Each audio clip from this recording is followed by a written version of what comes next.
unlocks over 80%. So looking good there. The launch pad itself is getting ready for liftoff. We commanded the booster hold downs open already about 20 minutes ago or so. And then that just means that once that rocket has sufficient thrust to overcome its weight, your thrust to weight ratio goes over 1, it's going to lift off. We don't have a command to actually release the hold downs once it starts up. Just also a reminder, actual liftoff happens a few seconds after you see those engines ignite. So you'll see fire, and then a few seconds before Starship really starts to take to the skies. Our range team just going to keep on making sure land, sea, air are all clear as we really count down. But that's the latest. We're just coming up on 10 minutes before launch. Everything looking good for Starship's third test flight. It's also back to you guys in Hawthorne. Great, thanks, Dan. Now, if you've been following SpaceX over the years, you've no doubt heard us talk about our goal of full and rapid reusability. Nearly all of the Falcon boosters flown last year and this year have been reused, or as we like to say, flight proven. We've landed Falcon 9 and Falcon Heavy boosters 283 times since first doing so in 2015. And with Starship, our mission is to take reusability even further by reflying both stages with little downtime between flights. And we plan to fly as often as possible. As we mentioned earlier, rapid and complete reusability is critical to enabling routine spaceflight.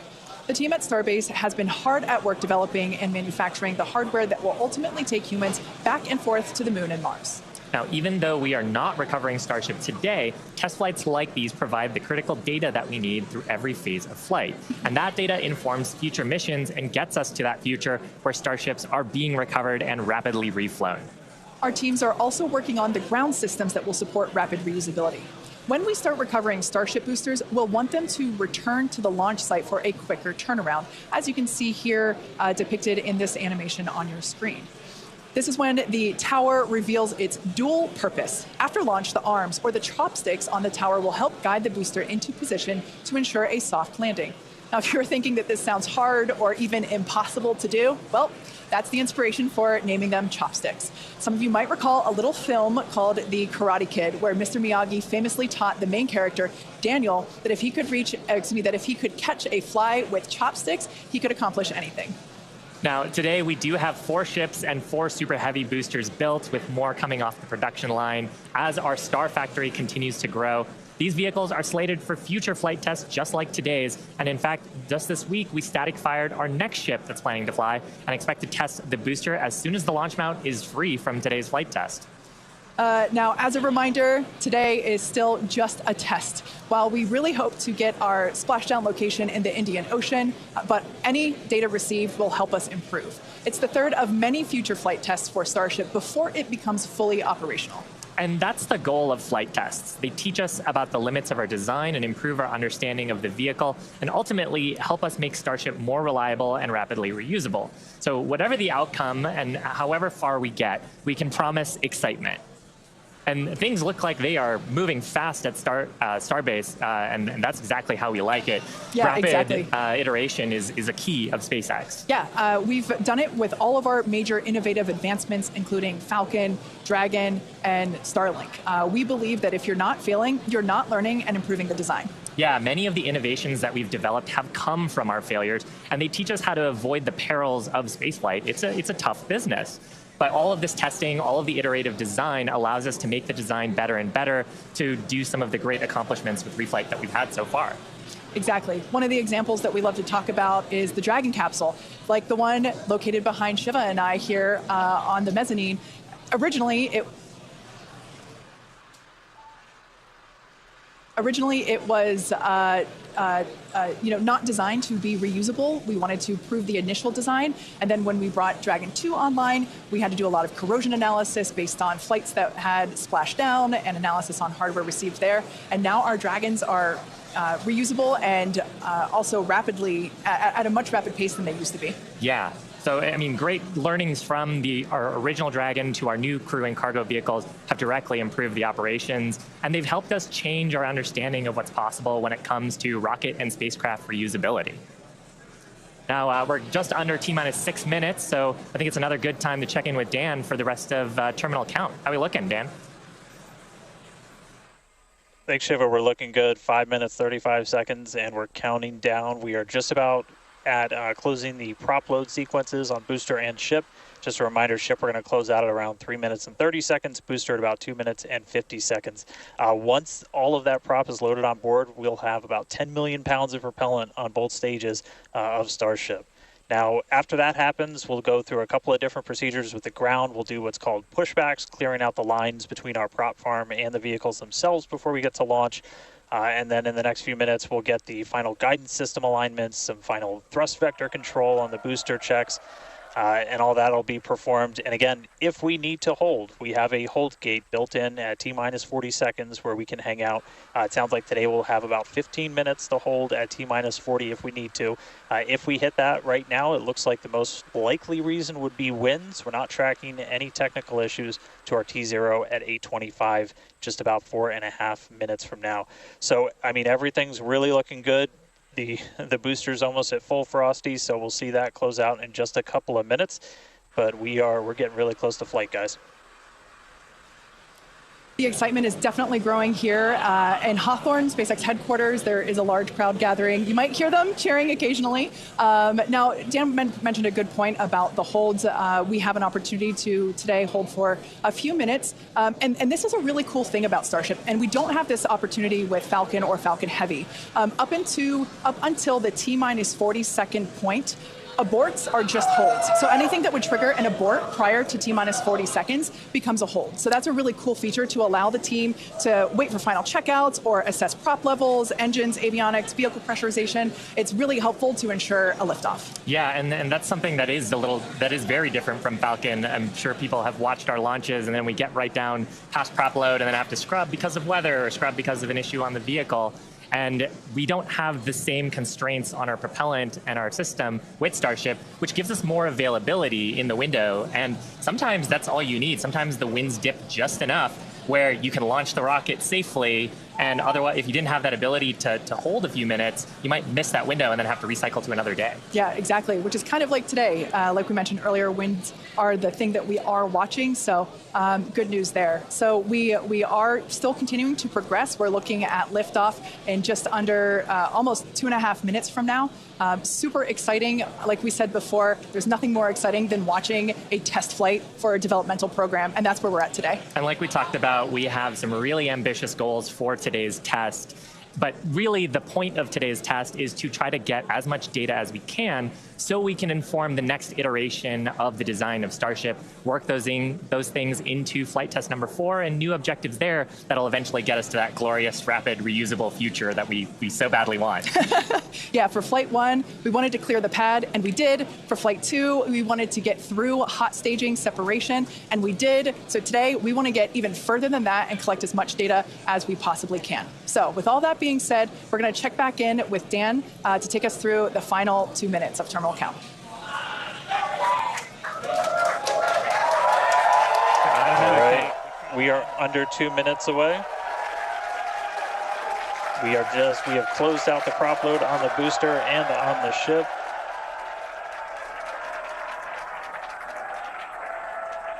And we're starting to hear some good news that it looks like winds are not going to hold us up, so there's a good chance we blow right through that 40-second hold. So we're about 1 minute and 20 seconds away. Just walking you through one last time, we're going to see the engines ignite about 4 seconds before we hit our T0. They're going to ignite in 3 different banks. You'll get 13 of the inners, 15 of the outers, and then the last 5 ignite just 2 minutes before T0. And then after that, the quick disconnect will retract.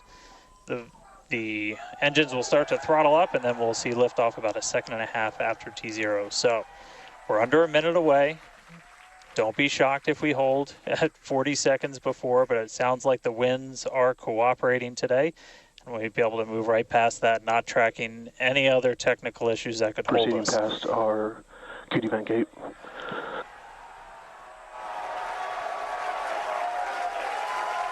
Through the QD vent gate, past the 40-second hold. Go for launch. Flight Director Ty Huntington telling the team we are go for launch. So 20 seconds to go. Let's listen in. T-minus 10, 9, 8, 7, 6, 5, 4, 3, 2,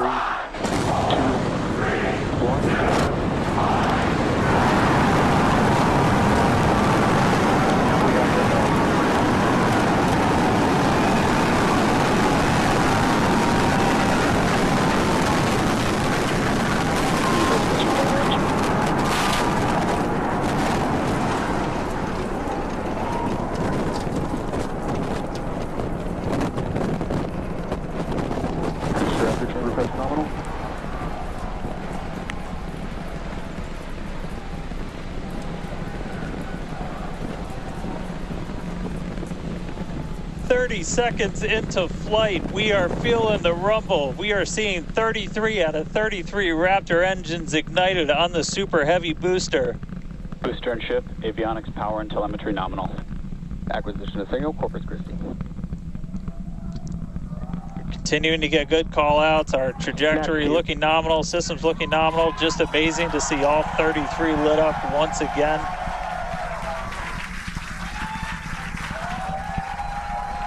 At this point, we've already passed through max Q, that maximum dynamic pressure, and passing supersonic, so we're now moving faster than the speed of sound, getting those onboard views from the ship cameras.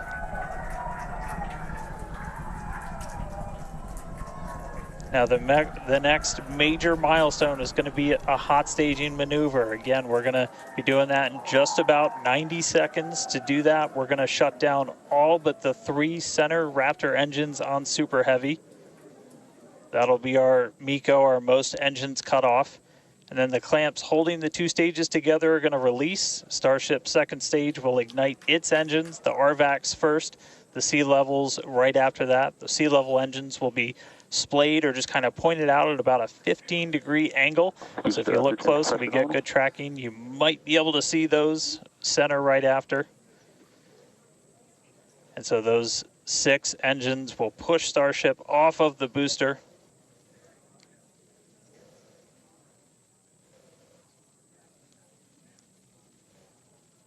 All right, counting down now. We're going to be coming up right at around the 3-minute mark on that hot staging maneuver.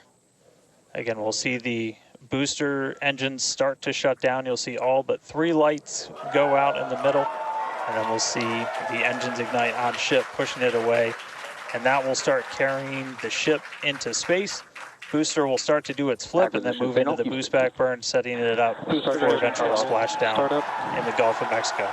Stage separation.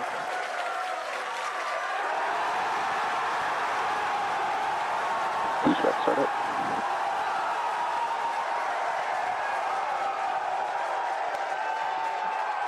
Hot staging confirmed. Boosters now making its way back, seeing 6 engines ignited on ship. Kate, we got a Starship on its way to space and a booster on the way back to the Gulf. Oh man, I need a moment to pick my jaw up from the floor because these views are just stunning. These are live views from Starship. First stage is currently performing the ship avionics, power, and telemetry nominal. Good there, news informing us that the second stage or the ship, everything looking good, nominal there. First stage is currently performing the boost back burn, expecting that to last about 1 minute. That boost back burn, pressure is nominal. That boost back burn propels the booster back towards the coast, taking it to a landing in the waters of the Gulf of Mexico. We're only using the Super Heavy boosters 13 center engines from here on out. As whenever they relight, you'll be able to see that in the left bottom corner. Those are the ones that can gimbal. In other words, they move and change direction in order to change the thrust to steer the first stage back to Earth.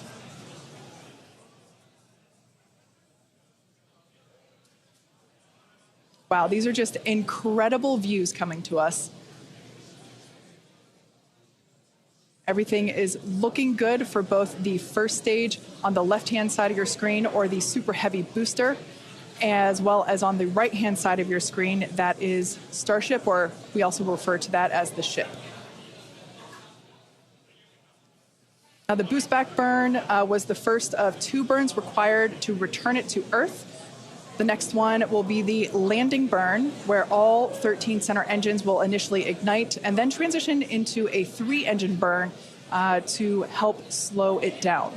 Now, just as a reminder of the stage 1 test objectives, we're looking for controlled ascent, which we have so far. Stage separation, which gorgeous, we cruised right through it, as well as on a nominal trajectory. Good news there telling us that the path that Starship is on is good. Now, Starship's second stage is still firing its engines, and as you heard, following planned flight path. The ship objectives, we're looking for hot staging, again, cruised right through that. We're looking to demonstrate controlled ascent as well as orbital insertion. Now, the bottom right-hand corner of the screen shows the ship engine graphics, so be sure to keep an eye on those. Yep, Kate, like this is just a phenomenal test so far. Super Heavy is performing beautifully today. It's on its return leg of the journey.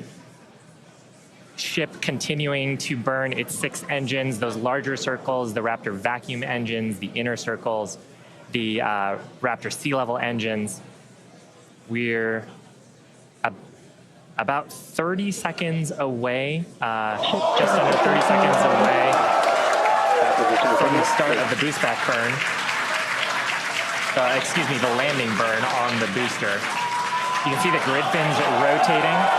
Those hypersonic grid fins are guiding us through the atmosphere back towards our splashdown site. Again, we're going for a for a splashdown, a soft splashdown.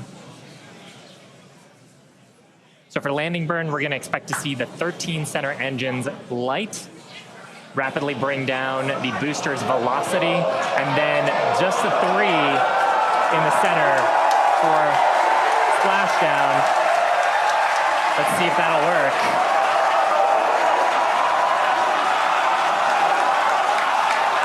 We're getting a few engines.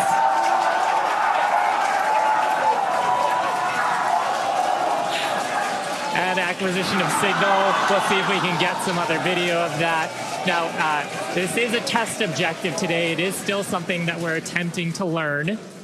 And to make it that far, to demonstrate the controlled re-entry up to that point is pretty darn good.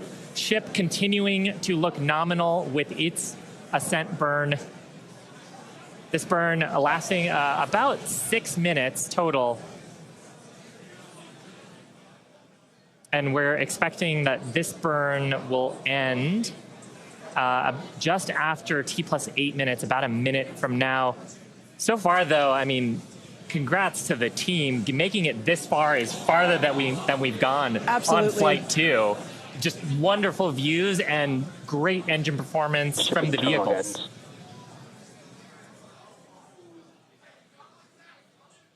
So far, we've hit controlled ascent. We're in the middle of that right now. We demonstrated the hot staging. Kate, as you said, cruised through that. We demonstrated controlled entry of the booster. Just dropped a little short of the engine relight, but hey, that's something we can learn for the next one. Yeah. Now, that view that we just had moments ago was a live shot of Star Command. There you see it again. This is our Mission Control Center at Starbase, where vehicle operators are standing by. Now, the next milestone coming up is in less than a minute. At that point, ship will, or I'm sorry, actually it already has. Starship engine cut off. There we go.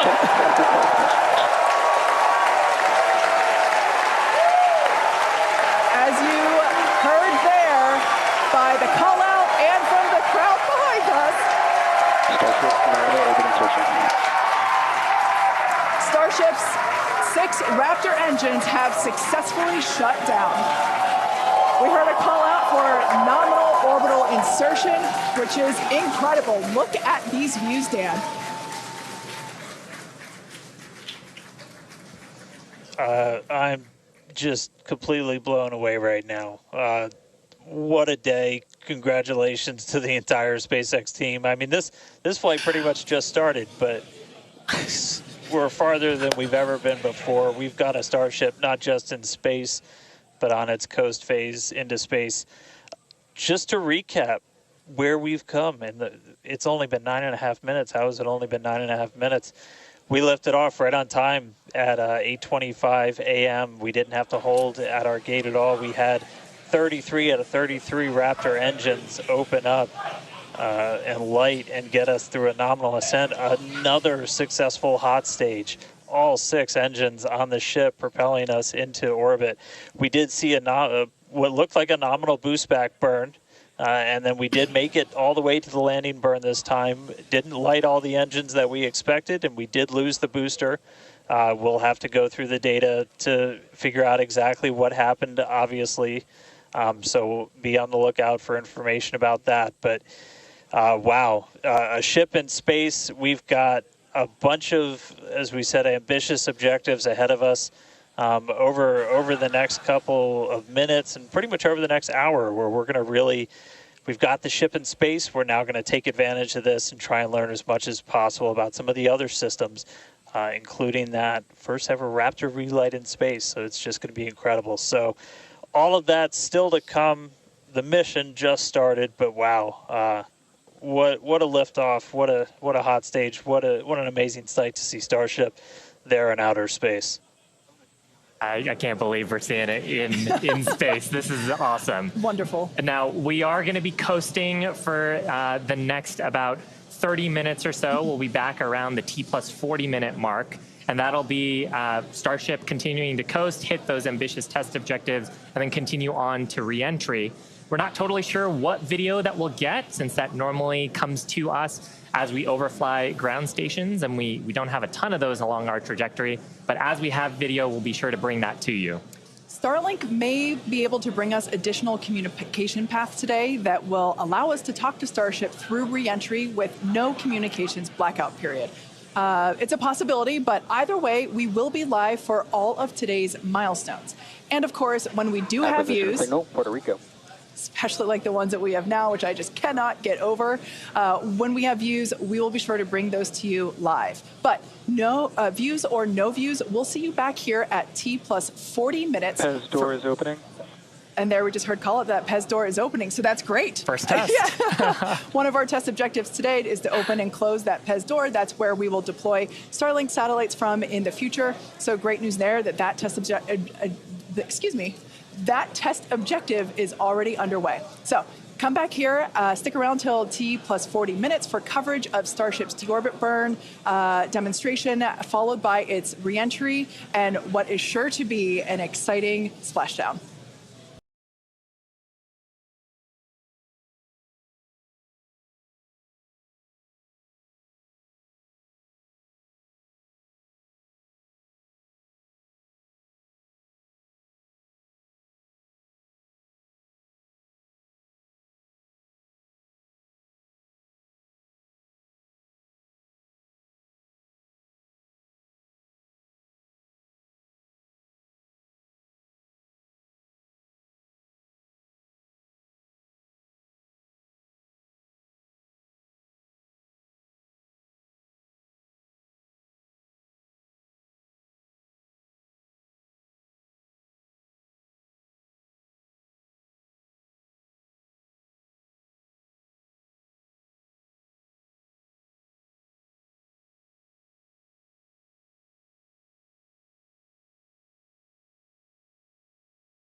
Acquisition of signal, heart of its dock.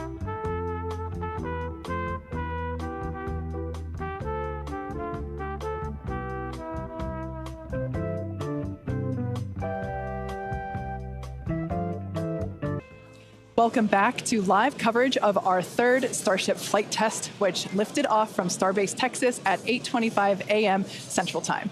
Our main objective today was to get through all of our ascent burns and collect as much data as possible, including a potential Starship entry. And we just came out of a coast phase and were treated to a number of HD views thanks to Starlink, including the PEZ door open-close test. So that was one of our test objectives today that we met. So that's awesome. It has been such a great day. It has been a phenomenal test day. Just to see booster lifting a Starship to ascent, ship completing its ascent. Just a wonderful day. Kind of to recap the objectives a little bit. Booster completed its ascent, ignited its 33 Raptor engines. We demonstrated a successful hot staging for the second time. Booster completed the boost back burn, didn't quite accomplish the landing burn, and then had a hard splashdown in the Gulf. Meanwhile, ship completely successful after the hot staging. We had a good 6-engine burn of the Raptor vacuum engines and sea level engines. And then we've commanded a number of demonstrations, including the Starlink satellite deploy demo, so the payload door, as well as a prop transfer demonstration. We do still need to do some data review on those. So as we get that data back, we'll be sure to update you on social for how those tests went. We are coming up on our next major milestones, which is an in-space relight of our Raptor engine for the first time, followed by re-entry and then landing in the Indian Ocean. Incredible. Yeah, that's right, guys. We should be just about 40 seconds away, 40 or 50 seconds away if we do this relight demo. Do want to stress this is not a deorbit burn. In fact, it's actually going to function a little bit opposite of a deorbit burn. We're going to be raising our perigee with this burn, or the lowest point of our orbit. This is just to demonstrate that we can relight a Raptor engine on ship while it's gone through a coast, while it's in outer space, while it's in microgravity, all of the different complexities that come with lighting this engine again after it's already done an ascent burn, but you're now coasting through space. This is going to be really important anytime we want to do in-space maneuvers in the future, like eventual deorbit burns, any of our translunar injections that'll have Raptor engines firing back up. We may not do it. There is, all of the guidance is loaded into Starship's computer itself, so if it doesn't see the values that it needs to, we could just skip the burn. So we are waiting to find out if that's going to happen or not. If it doesn't, as we said in the beginning, we're on a pretty steep trajectory that we are coming home no matter what, regardless of doing a burn. This was done just so we can really, we're in a trajectory that's really not super susceptible to delta V changes in velocity. If we were to do a burn, we've got a pretty concise footprint in the Indian Ocean that we're going to be targeting for splashdown today. It does sound like we are skipping past the on-orbit relight demo this time. Again, we'll confirm all of this through our post-flight data review, but it did sound like we did pass through that burn. So now that's going to start setting us up for re-entry. Yeah, that's exactly right. So coming up next around T plus 49 minutes is Starship re-entry. Now, this is typically a portion of flight where we don't have communications with spacecraft because they're re-entering the Earth's atmosphere at or around orbital velocity, about 8 kilometers per second or roughly 5 miles per second. Super fast. Now, at those speeds, the spacecraft's interaction with the atmosphere results in friction and creates a plasma field around the vehicle. That blanket of plasma distorts communication frequencies, so we're basically left with a brief communications blackout. Now, we might get some telemetry back through a connection to the tracking and data relay satellite system, also known as TDRS. But if the plasma doesn't entirely block it, that connection will be at a very slow data rate and definitely too slow for any video. But that's why Starship and Starlink are a great partnership. Starship is so big that it will leave a wake or a hole in the plasma field as it flies through an atmosphere. You can think of a wake kind of like when you see a boat going through the ocean. It sort of leaves a trail behind it. There's some of those great views from Starlink giving us views of Starship's onboard videos. And so we're hoping that the Starlink on board will let us, just like we're seeing these videos now, see through that plasma field by maintaining a continuous communication lock with the satellites on orbit through the wake that Starship leaves behind. Now, this is only the second time that we're testing Starlink during re-entry, so even though we do have these great visuals now, don't be surprised if we manage to get some signal hiccups through. We're still learning about what that wake will actually look like in practice and whether we're able to get that live continuous high-speed data during re-entry. Yeah, that's right. And one of the really primary reasons we want to use Starlink is to just gather as much data as possible. It's been said the data is the payload on one of these flights, where we're putting this flight hardware in a real flight environment, trying to learn about it as much as possible. Re-entry is going to be a really critical phase of flight. We really want to know how the ship's going to perform, especially that heat shield as we're going through the hypersonic re-entry. So if something were to go wrong during this re-entry, we want as many paths as possible to collect that information, that data, just to, again, just continually feed back into the Starship program to make each flight more reliable, more successful. Acquisition signal, Mauritius.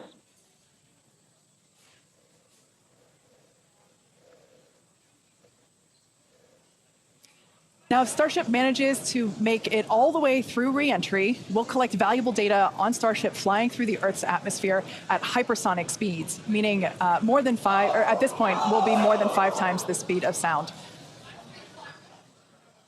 Now we're watching these live views, HD views by the looks of it, thanks to Starlink. You can see that the flaps there on the ship might be actuating. Certainly some incredible visions of planet Earth behind Starship. Now, we've already validated Starship's ability to fly and land at subsonic speeds. You might recall those suborbital flights from a few years ago, and we can see those flaps there. So getting data on aspects like heating and control while traveling way faster than we did before is going to be critical to eventually bringing Starships back from space for rapid reuse. So I mentioned those flaps. That's one of the things that enables Starship to help control itself and survive the heat of reentry, which, like we said before, we're expecting that reentry to occur around T plus 49 minutes. So we're getting pretty close here. And what you're seeing here, it looks like the vehicle is sort of moving back and forth. Part of what you're also seeing is one of the cameras, this onboard view that we have, is on the end of a flap. Starship has front flaps and rear flaps in the vehicle. So we've got 4 of those. And, oh man, we can see the heating on those flaps as we're starting to re-enter the Earth's atmosphere. This is where the Earth's atmosphere is doing the work to slow us down. Now, like we said, this plasma field is, wow, what a view. We hope to maintain these views throughout. Starship is so big that we're hoping that the plasma field doesn't entirely blanket the entire vehicle. Right now, it is not. The Starlinks are Views brought to you by Starlink. Yeah, the Starlinks are still communicating and still capturing the data and the video that we see here. I mean, Shiva, this is just absolutely incredible views. We've never seen anything like this before. This is the biggest flying object ever in space. Absolutely, Kate. And it's important to note, with the ascent burn that we did was to get us to orbital velocities, even though we were on a nearly orbital trajectory. So the heating and the loads that Starship is going through right now are what it would be getting if it were recovering from an orbital mission. And just the fact that we have views through entry, this is incredible. Yeah. Again, this is the furthest and fastest that Starship has ever flown. And you can definitely tell by the crowd here in Hawthorne. The heat shield tiles doing their work. We talked about it earlier. Up to 2,600 degrees Fahrenheit that those heat shield tiles are dissipating as we are re-entering. Yeah, now this was one of the critical, or rather the key mission objectives that we were hoping to hit today. We have never, like I said before, this is the fastest and furthest that Starship has ever flown. So this is the first time that we're getting to collect this re-entry data and understand how these 18,000 hexagonal heat shield tiles are working together to protect the belly of Starship as it re-enters the Earth's atmosphere. Once again, the atmosphere is doing us a big favor here by... The atmosphere is actually doing us a huge favor here by acting as a braking system for Starship as it re-enters the atmosphere. And that's part of the reason why the flaps are so important. We're using the body of Starship and the drag from the atmosphere to slow us down from orbital speed, but you want the vehicle to remain stable. You want those heat shield tiles pointed down. so they can absorb the heat of the Earth's atmosphere. And so that's the purpose that they are serving during the hypersonic phase and then again during the subsonic phase. Absolutely. So like we said, these views are being provided by a couple Starlink terminals that are positioned on Starship itself. As that plasma builds, we're hoping that we can bring these views back to you, but you can see the telemetry there on the right-hand side of your screen. If you watch closely, you can see the speed decelerating. Again, that's the friction of the atmosphere resulting in this plasma field, or excuse me, the blanket that is potentially blocking the Starlink terminals right now. So we'll bring those views back to you if we get them. But right now, for those of you that have recently joined, Starship is currently re-entering Earth's atmosphere. This is super exciting because it's the furthest and fastest that Starship has ever flown. It's just absolutely incredible. Major test milestone, something we wanted to accomplish on Flight 2, getting to it today. So just awesome. Now, we actually have some heat shields here. So these are what's doing all the work on Starship right now. There are 18,000 hexagonal heat shields like these. So this one that I have is flat, like this is what would be positioned on the flaps of Starship, whereas Shiva has something a little different. Yeah, the one I have would be on the curved surfaces of Starship. I'll just put it in frame here. So we've got these attached at various points around the vehicle. Like you said, Kate, 18,000 of these tiles around, and they're doing the work to make sure that the structure of the vehicle doesn't carry all that thermal load, so we can recover the vehicles eventually and get to rapid reuse on them. They're really lightweight. They sound a little different than I would have expected them to, but they are ceramic.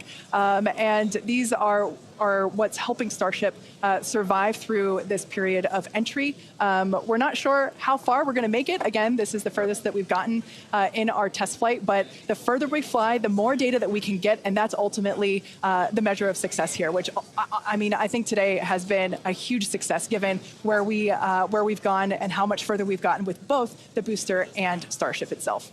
And one of the beautiful things about Starlink on board the vehicle, we were getting that high-speed video. High-speed video is a very high data rate, and usually video comes after you get your telemetry. So hopefully we were able to get some wonderful data throughout the entry period, which is normally something we have to wait for until after splashdown when we get that data off the data recorders. Yeah. Now, you mentioned before the flaps. Again, that the flaps are protected by the flat heat shields like I have. There are 4 of those positioned on Starship, 2 at the forward end or the top end, and 2 at the bottom or aft end. And they operate independently to aerodynamically control the vehicle's attitude or positioning during atmospheric flight and enable precise landing at the intended location. So today we are intending to splash down in the Indian Ocean, and we're hoping that we can make it that far, but regardless, it is an exciting end to what has been an exciting day. Absolutely. And I mean, we've had some tests in the past. We had suborbital campaigns where we have tested out the aerodynamic flaps at subsonic speeds. So that's below the speed of sound. At hypersonic speeds, well, supersonic speeds first, so faster than the speed of sound, and then hypersonic speeds. So that's more than 5 times the speed of sound. The equations of motion change, how the vehicle responds changes. So going through that control phase where we're going from faster than the speed of sound to below the speed of sound was one of the objectives today. Yeah. And that's actually a great point because we are expecting that entry subsonic period to occur around T+1 hour and 3.5 minutes. So we're not there yet. We're about 10 minutes away from that point. So again, that is when Starship would be traveling slower than the speed of sound thanks to the atmospheric braking system. And so right now we're still waiting to see if we're going to get data back from this ship. We might be in a bit of a blackout period right now. So still waiting to hear the status on it. But yeah, we got to the actual entry portion of today. We started into peak heating, which was just a really big milestone. Starship is pretty unique in the way that it re-enters, especially for something reusable. The closest parallel has been the space shuttle. When we're comparing Starship to like when we bring a Falcon 9 booster back, we're talking about 20 times the energy given the velocity that we're moving at, and all of that energy just gets converted into heat, and then we need to use those tiles to just help dissipate that heat. They're not ablative like you would see on something like Dragon, which uses an ablative in the capsule shape, so they are these tiles that are made to be reusable. So any data we're getting on the actual temperatures it was seeing during heating, all of that is just really hugely valuable. Where Starship is really unique is, and Kate and Shiva have talked about it a couple of times, is once we're through this kind of hypersonic section, and we get down to the subsonic. And that's where we really learned a lot and proved that Starship's really just its basic shape could work. And we did that during the suborbital campaign. Again, if you compare it to the shuttle, which entered, it had the wings. It had a similar heat shield system, but it had wings, and then was almost flown like a glider once it re-entered and was down to those subsonic speeds. With Starship, we're not doing that. We're just coming straight down. We'll hit terminal velocity, which with Starship is around 200 miles an hour, and then we use a flip maneuver to ignite those engines, do a landing burn, and then touch down on the ground. So you don't need a runway. We're doing that, again, designed because when we go to the moon, when we go to Mars, there's not going to be a runway there for us, and so that propulsive landing is going to be really important. This is an animation of pretty much what we were just watching on actual Starship video, which is pretty incredible. But we go through peak heating. One of the benefits of today's trajectory, actually, we got closer to what the heating profile will be on just a normal mission when you compare it to our previous flights, which were headed out to Hawaii. So we go through peak heating, and then we hit subsonic, and then Starship splashes down in the ocean. Again, we're not doing a landing burn on this flight. And we're not expecting Starship to survive the impact. We're not going to be recovering any of the hardware. For now, though, we are just still waiting to see if we're going to get some signal back. We're currently at a loss of signal with Starship. Don't know for sure what its status is, and so we're just continuing to listen in. But it was pretty incredible seeing the flaps really do their thing to maneuver the vehicle as it's moving through hypersonic. One of the big trade-offs between something like Shuttle and Starship is wings can be pretty heavy. And so if we can really demonstrate that Starship's controllable through that hypersonic regime when you're coming through the atmosphere, 25 times the speed of sound, you can save a whole lot of weight by not having really big wings. So super valuable to get this data, super valuable to then figure out what we're going to do on our next test flights. Yeah, and you'd brought up a really interesting point, too, that for on Shuttle, you are gliding in, going back to a runway. On Starship, because we're landing vertically, we are basically coming down, and then we've seen this during the suborbital campaign. We're not going to see it today, but during the suborbital campaign, we did the flip maneuver and then light our engines for a landing burn. And that's also really important for some of our other terrestrial destinations, that we don't have as much of an atmosphere on Mars. There is pretty much no atmosphere. There's some great views from our previous test campaigns of a landing burn and upright landing. But on the moon, there is no atmosphere. On Mars, the atmosphere is extremely thin, so you actually need some other sophisticated techniques that other landers have used to land there. And so this vertical landing technique is really important to landing on destinations like those, which is ultimately where we're trying to go. Yeah, absolutely. So we hope to demonstrate that landing in future missions. That wasn't one of our objectives for today. We wanted the ship to focus on opening and closing, the first demonstration of opening and closing the PEZ door, which is where we will deploy Starlink satellites from in the future, as well as gathering data on how the heat shield tiles performed during the entry period. And so far, all of that has gone really well. So overall, it's been pretty great, and it's great to see how those initial tests that we performed a couple years ago for those high altitude tests allow us to see what those will look like in the future. But this piece that we're doing today of, okay, if we are coming back from orbital velocity and we're going through that entry period, that is the missing piece, right? We already figured out how to land once the ship gets to a certain velocity or altitude, and it's really this piece that we were trying to figure out today. How do we get Starship to survive orbital velocity atmospheric entry? And we hope to find out soon. Yeah, I mean, we talked about rapid iteration and how we do design. Part of our philosophy is testing early and often and trying to test in a way that is as flight-like as possible. But there's only so much you can do in a chamber where you're trying to simulate the atmosphere in a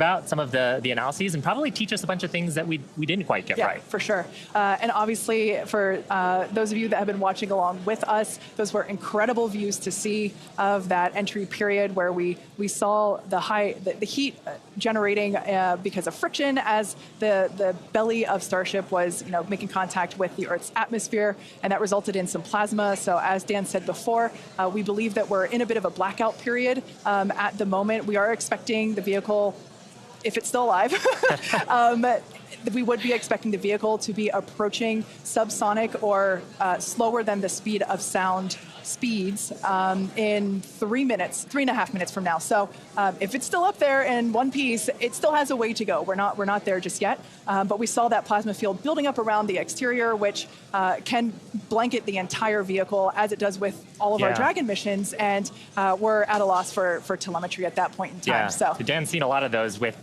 Dragon missions that he's supported. Yeah, absolutely. And we are hearing through some of the telemetry that we did. It did look like we lost Starlink and our TDRS data flow at the exact same time. Now, if both of those signals are cutting out at the exact same time, that could mean we lost the ship. It has been several minutes since we've gotten any data from Starship. We are waiting just a couple more minutes just to see if we can get any additional confirmation, but that is one data point that we're tracking, and that could indicate that we had a loss or a breakup of the ship during that reentry. So might not make it all the way to splashdown today, but we were able to get through the early phases of reentry, hit some of that peak heating, which was just really incredible to see a Starship coming back from space after getting all those views from space for the very first time. So we'll just keep on listening in on the loops here, see if we hear anything over the next couple of minutes. And that might bring a close to a pretty successful day so far. So again, we did lose the TDRS. That's the tracking and data relay satellite. That's the satellite system that pretty much every spacecraft operating in orbit right now will use to get data. We were able to get some signal through that. And then we were also getting data back through Starlink. Live view here of mission control down at Starbase. So these are all the folks who are experts on the various different systems, taking a look at the live data that we did have. Probably in mission mode still, yeah, but absolutely. It would be so tough to stay focused with what an exciting day we've had today. Yeah, to quote Monty Python, I'm not dead yet. We don't know, as Dan said. We did lose connection with TDRS, which is the tracking and data relay satellite system, and Starlink at the same time. So it is a realistic possibility that we lost Starship, which honestly was always on the table. We didn't know how far it was going to get. The further we could fly and the more data we could collect was always the biggest win. And so regardless of, if we did lose the vehicle and we are not able to, make it all the way to our intended splashdown, note that we weren't intending to recover this vehicle, either vehicle, the Super Heavy booster nor the Starship. We weren't intending to recover either of them. They were both going to basically hit at terminal velocity and break up upon contact with the surface of the ocean. So we're standing by to hear whether or not we are going to be able to get telemetry readings back, but we are possibly anticipating news that we lost Starship due to basically a double blackout from TDRS and Starship data at the same time. But this is, it's worth mentioning, this is the first time that we have come back at these speeds Absolutely. In any of the test flights that we've done so far with Starship. So we are trying to prove out that the heat shield works as intended, that the controllability at those hypersonic speeds works as intended. So if we were able to get back any data on that, that means the next version, what happens on flight 4, 5, 6, is going to be better. We must be able to get some because we saw incredibly gorgeous high definition views of that entry period whenever it was initially starting. So we must have gotten some data today there. has been otherwise a phenomenal day. Incredible. Liftoff on time, full ignition of all of the boosters, engines, successful hot staging, and then ship took it from there. Yeah, absolutely. We were able to see the ship actually make it further as well as the booster. We were hoping that the booster would perform a soft water landing, but we lost it during just before it was able to ignite the landing burn. But the ship continued on. We saw all six Raptor engines engines on the ship ignite and then shut down for second engine cutoff. And we saw some amazing views as well. And it's just been certainly a day that I will be taking many screenshots and using them as my computer desktop background for, well, until the next Starship launch. When we get even better views, I'm sure. Exactly. And we also hit a number of our other ambitious test objectives. We had a chance to at least initiate the commands for a propellant transfer demo within the vehicle. This is something that Starship's going to have to do in the future, and these sort of transfers haven't been done at this scale before, so that's a first as well. We also were able to demonstrate that the payload door and we got to see that, yeah. Yeah, and so those commands were sent. Again, data review to come and make sure that everything performed as expected, but that's going to be critical to deploying payloads in the future once Starship becomes operational. So a number of test objectives hit, much more accomplished than Flight 2, and making steady progress towards a fully, rapidly reusable, reliable Starship. Absolutely. And hey, Kate, and hey, Shiva, we were just hearing on the loops, we are making the call now that we have lost Ship 28. So as we were possibly expecting, we lost the data a couple of minutes ago. We haven't heard from the ship up until this point, and so the team has made the call that ship has been lost. So no splashdown today, but again, just it's incredible to see how much further we got this time around. We had a couple of those ambitious objectives that you guys were just walking through that we're able to take advantage of while Starship was in outer space flying over our planet for the very first time. So that was just really incredible. Obviously, there's a lot to go through. Everyone always wants to know right off the bat what happened. Takes us a little bit of time, but I can assure you as soon as we start finding things out, we're going to let everybody know. And I know everybody's going to be excited for the next one. I mean, as I pointed out at the beginning, there's 4 Super Heavy boosters either fully stacked or getting stacked right behind me. We've got other ships ready to go as well. So it's going to be a really busy time down here at Starbase as we look to really fly Starship as much as possible, get this vehicle ready to go for all the important things it's got to go do. And with that, we got to say a huge congratulations to our teammates and everyone who's supported the Starship program. There's been flames and reds along the way, but third time's the charm, and we made it to space. We also a big thanks to all of our future customers for your support, and we want to give a big thanks to the people of Cameron County, Texas, for their support, as well as the Coast Guard and the Federal Aviation Administration. Be sure to follow the SpaceX account on X for more updates from today's test flight and future Starship tests. But before we go, we want to wish SpaceX a very happy birthday. The company was founded on this day in 2002 when it basically consisted of this small team, a carpet and a mariachi band. I don't know about you, but we're feeling 22. Also, it's Pi Day. Yeah, but I mean, Pi Day is constant and never ending, so shouldn't every day be Pi Day from now on? I mean, that's a really good point, and I think after a test like today's, we all deserve some pie. Thanks for watching, and we'll see you next time.